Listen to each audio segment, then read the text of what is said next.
As a dancer, I stand here today, wishing this task required me to twirl across the floor, as I often fear big changes like this one.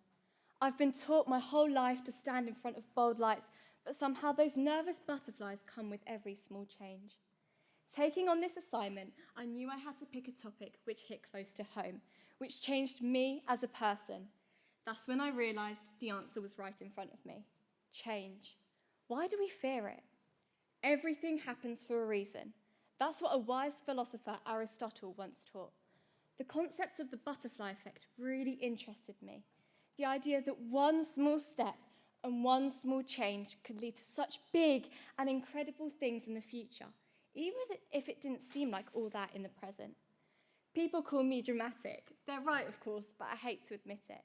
So when I moved from Poland to England in the early stages of my childhood, all I asked for was to go home. My birthday wish, to go home. Letter to Santa, send me home. New Year's resolution, you guessed it. Find a way to get back home. Growing up, I persuaded myself that this one change was the worst possible thing to ever happen to me.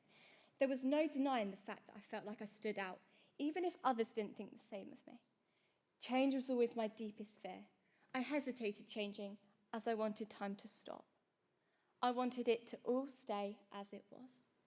But Sir Harry Styles tells us the ultimate truth here. You know it's not the same as it was. Change cannot be avoided. You cannot hide from it, nor can you escape it. Society today fears change as we fail to wait for that magic goodness to finally appear.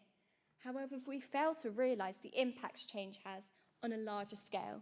Take my story, for example. If I hadn't have moved to England, I wouldn't have the opportunities I have today, the confidence to perform in front of you wonderful audience, and the home that has been built through years of friendships and love and change. This roller coaster of a journey has dragged me through twists and turns, leaps and flips. It's only now that I learn that we shouldn't fear what we cannot control, but be excited for the things we can change. Although I'd much rather be doing kicks and tricks and leaps across this stage, this is just as important. There's something so empowering about the blinding lights, that true feeling of pride which couldn't have been achieved without that one small step, one small decision, one small change which has led me to where I am today. Nic się nie dzieje bez powodu. Everything happens for a reason. Remember that.